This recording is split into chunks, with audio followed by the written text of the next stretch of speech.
Hi, Scott Baldwin back with session 2 of the Corporate Monday Minutes. In our first session, I alluded to the fact that the Biden administration signed the Secure Act 2.0 into law in the last week of 2022.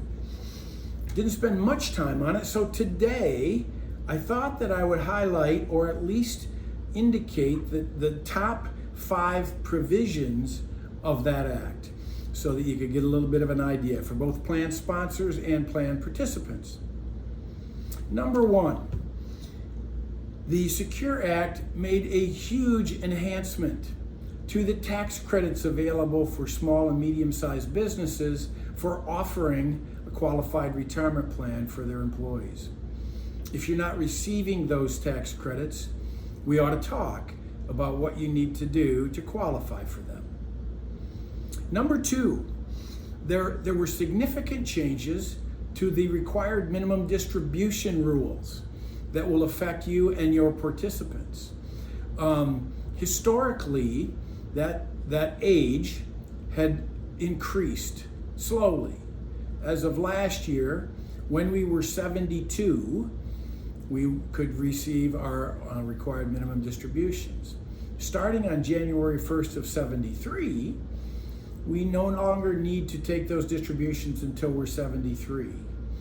And by 2033, 10 years from now, that number is scheduled to move to 75. So as we age, it's becoming less of a challenge for us to have to start taking our required minimum distributions. Another piece of great news is the change in the catch-up provision. Until this year, we were allowed to make a catch-up provision if we were over age 50. And now it has been changed so we can make a little bit more of a catch-up contribution, but also there is a clause for those of us age 60 to 63. If we were age 60 to 63, we can make a substantial contribution as a catch-up in each of those years without affecting the testing in the plan.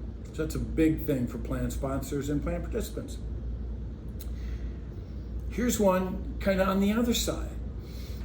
It used to be if we made an error in our calculations for testing or contributions during the year, it was a huge deal.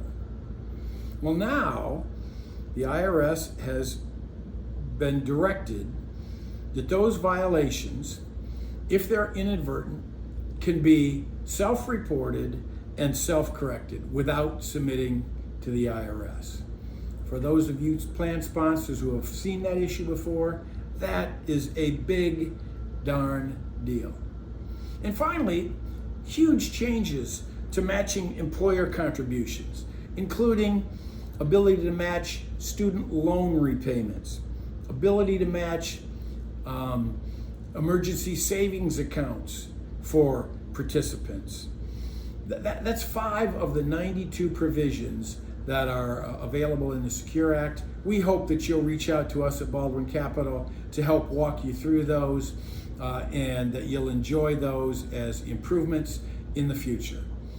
Until next time, I'm Scott Baldwin. This has been Monday Minutes, and please stay smart, stay invested. Securities and advisory services offered through LPL Financial, a registered investment advisor, member FINRA SIPC.